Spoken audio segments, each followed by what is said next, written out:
पांडव 5 थे, एक भी मरा नहीं, और कौरव 100 थे महाभारत के युद्ध में, एक भी बचा नहीं।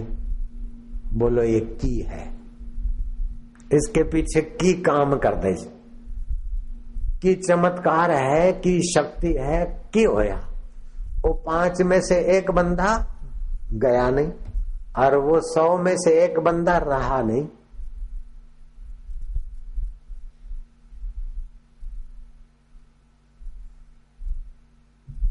ये धर्म की शक्ति है।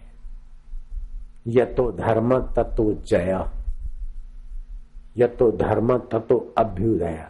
और धर्म का खंभा है सत्संग।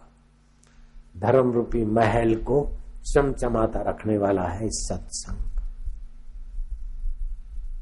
सत्संग की आधी घड़ी सुमरण वर्ष 50, वर्षा वर्षे एक घड़ी अर्ट फिरे 12 मास। तो सत्संग में ये बात समझ ले कि हमारा मनुष्य शरीर 3 घटक का मेल है, पार्श्वीय अंश, मानवीय अंश और भगवतीय अंश। सत्संग में नियम साधन करके अपने मनमुखता और पशुता को नियंत्रित करें। सत्संग में सद्गुरुओं की सीख लेकर थोड़ा मानवीय लालचों से अपने को संयत करके अपने द्वारा देवी कार्य करके देवत्व जगाए। और सत्संग के द्वारा हाजरा हजूर जागंदी जोत आद सत्य जुगात सत्य है भी सत्य, नानक हो से भी सत्य। उस सत्य स्वरूप रब को अपना आत्मा मानो, अपने रब को कहीं दूर मत जानो, पराया मत जानो, और भविष्य में आएगा ऐसा मत मानो। सो साहिब सद सदा हजूरे, अंधा जानत ताको दूरे। तो रब को अपना आत्मा मानकर उसको प्रीति करो, रब को अपना आत्मा मानकर उसका सुमरण करो, रब को अपने नेड़े मानकर उससे अपना नाता जोड़ो। आपका तो मंगल होगा, आपकी मीठी नजर मीठी वाणी सुनने वालों का भी मंगल हो जाएगा। ऐसा रब तुम्हारे साथ है। माता मिले, भाई मिले, बेटा मिले, बंधु मिले, युवती लवरी मिल जाए, लेकिन आखिर सब छूट जाएंगे। तात मिले, पुनिमात मिले, सुत भ्रात मिले, युवती सुखदाई। राज मिले, गजबाजी मिले, सब साज मिले, मन वांछित पाई। लोक मिले, सुर लोक मिले, विधि लोक मिले, वैकुंठ जाई। सुंदर और मिले सब ही, सुख संत समागम दुर्लभ भाई। संत समागम जैसा सुख और पुण्य और किसी चीजों से नहीं मिलता। और चीजें तो तुम्हारा पुण्य और समय नाश करती है, और सत्संग तुम्हारा पाप और अज्ञान नाश करके रब के साथ तुमको जोड़ देता है। इसलिए सत्संग का बड़ा आदर करना चाहिए। एक घड़ी आधी घड़ी, आधी में पुण्याध, तुलसी संगत साधकी, हरे कोटि अपराध। आपको पता होगा कि नहीं, एक शिकारी था जिसका नाम तुम जानते हो, एक शराबी था जिसका नाम तुम जानते हो, बड़ा भयंकर शराबी था। तुम तो पानी से कुल्ला करे, वो सुबह कुल्ला भी वाइन से करे, देसी शराब से करे। ऐसा शराबी अपना जन्मदिन मनाने के लिए वैश्या के पास जा रहा था। रास्ते में किसी संत की कुटिया का रोड़ा, ईंट का रोड़ा गड़ा था जमीन में। शराबी को ठोकर लगी, गिर पड़ा। सवा मुहूर्त बेहोशी हालत में पड़ा रहा। मैं उस शराबी की बात कर रहा हूं जिसका तुम नाम जानते हो।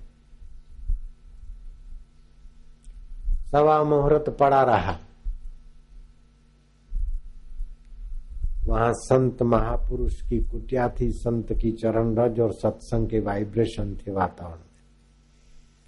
उसका मन बदला कि धिक्कार है मुझे कि आज जन्म दिवस मनाने के लिए वैश्या के पास जा रहा था। हाथ में जो थाली थी चांदी की और जो कुछ मिठाइयां मेवा दही था वो दान पुण्य कर दिया। दिन बीता, महीने और वर्ष बीते, वो शराबी मर गया। यमराजा के यहाँ लेखा चोखा बताते हुए चित्रगुप्त ने कहा और तो कुछ नहीं है, सवा मुहूर्त ब्रह्मज्ञानी संत के टूटे फूटे खंडेर की कुटिया के आगे मूर्छित पड़ा था। इतना पुण्य है, और थोड़ा जो हाथ में था उसका सत्कर्म कर दिया। बोले हजारों वर्ष इसको नरक मिलेगा, लेकिन सवा मुहूर्त के लिए यह इंद्र के आसन का अधिकारी है। बोल, सवा मुहूर्त इंद्र के सिंहासन पर बैठना है पहले कि हजारों वर्ष के नरक में जाना है पहले? उसने कहा कि हजारों वर्ष के बाद सवा मुहूर्त का इंतजार कौन करे। इंद्र के आसन पर बिठाया गया। सोचा कि एक संत के द्वार पर सवा मुहूर्त बैठने से मुझे इंद्र आसन मिला है, तो मैं संत की सेवा करता तो कहां पहुंच जाता। ये शास्त्र में बात आती है। उसने वशिष्ठ जी महाराज का आवाहन करके कामधेनु गाय जो वशिष्ठ जी के पास है, वो उसी ने उसको अर्पण कर दी वशिष्ठ जी को। उच्च श्रवा घोड़ा विश्वामित्र को अर्पण कर दिया, और स्वर्ग की चिंतामणि कौंडी ने ऋषि को अर्पण कर दी। इतने में इंद्र सिर कूटता हुआ अपने गुरु के पास गया कि गुरु जी, ये तो सवा मुहूर्त के लिए मेरे स्वर्ग का सारा दिवाला निकाल रहा है। गुरु जी ने कहा, ये सवा मुहूर्त आया है, भोगी नहीं बना है। इसने तो समय का सदुपयोग किया, वस्तुओं का सदुपयोग किया। तू वस्तुओं का भोगी है, तू पद का भोगी है, तू अहंकार का पोषक है और ये अहंकार का विसर्जक है।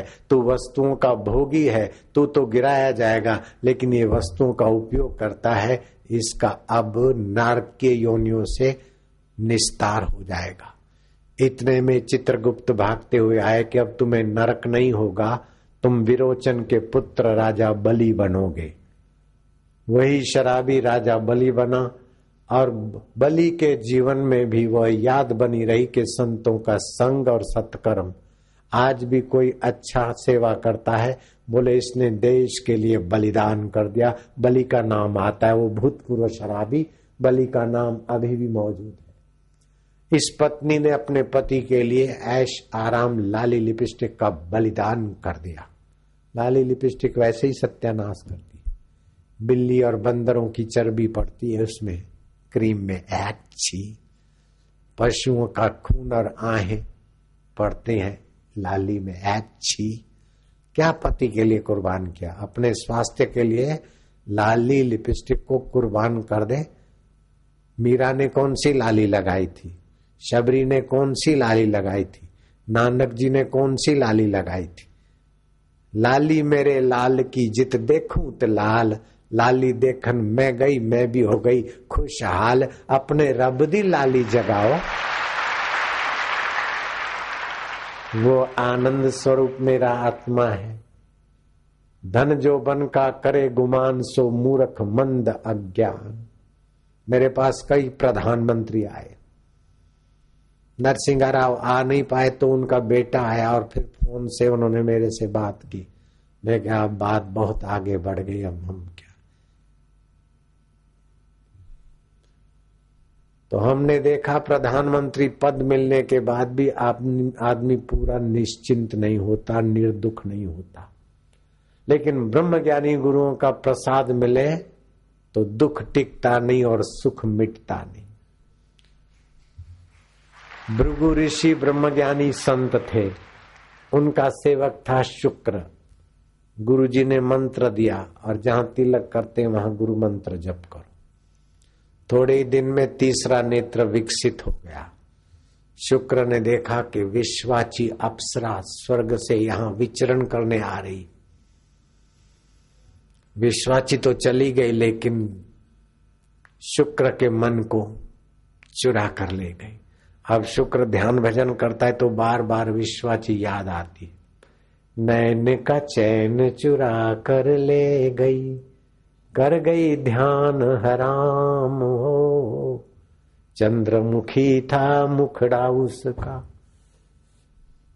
अब उसने सोचा कि उसके साथ शादी करें, गंधर्व विवाह। योग बल से स्वर्ग में जा रहे। स्वर्ग के दूत ने जाकर इंद्र को बताया कि शुक्र आ रहे हैं, भृगु ऋषि के चेले। वे ब्रह्मज्ञानी तो नहीं थे, पूर्ण नहीं हुए और साधारण आदमी नहीं थे, बीच में झोंके खा रहे थे।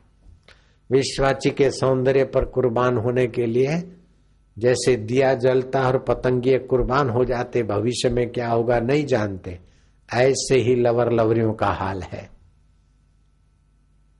क्या ख्याल है? ये पाशवी वृत्तियां। अरे अमावस्या को संभोग करने से आयु नाश होती है और विकलांग संतान पैदा होती है। मूर्ख, अमावस्या हो, पूर्णिमा हो, एकादशी हो, दिवाली हो, होली हो, शिवरात्रि हो, उन दिनों में संभोग करने से बुद्धि मारी जाती है, अहंकार बढ़ जाता है। ये शास्त्रों का ज्ञान नहीं है तो विदेशी 100 में 98% लोग रात की निद्रा खो बैठे। भारत में शुक्र है कि 100 में 98 लोग अभी भी आराम से सोते हैं। 2% जो रॉक और पॉप म्यूजिक से झूमते हैं, झूम शराबी, झूम बराबर झूम, सत्यानाश हो जाती है उनकी। ऐसे लोग अनिद्रा के रोगी हो जाते हैं। डॉक्टर डायमंड ने कहा कि रॉक और पॉप म्यूजिक से जीवन शक्ति का ह्रास होता है, सेक्सुअल केंद्र उत्तेजित होते हैं, लेकिन भारतीय कीर्तन से जीवन शक्ति का विकास होता है, हृदय केंद्र सजाग होता है। 13 साल के अनुसंधान के बाद डॉक्टर डायमंड ने कहा रॉक और पॉप म्यूजिक से सेक्सुअल केंद्र उत्तेजित होते हैं, जीवन शक्ति का ह्रास होता है, और भारतीय पद्धति से कीर्तन करने से जीवन शक्ति का विकास होता है। नानक जी ने कहा, उसके बाद वो कहता है, विज्ञानी हमारे नानक जी तो विज्ञानी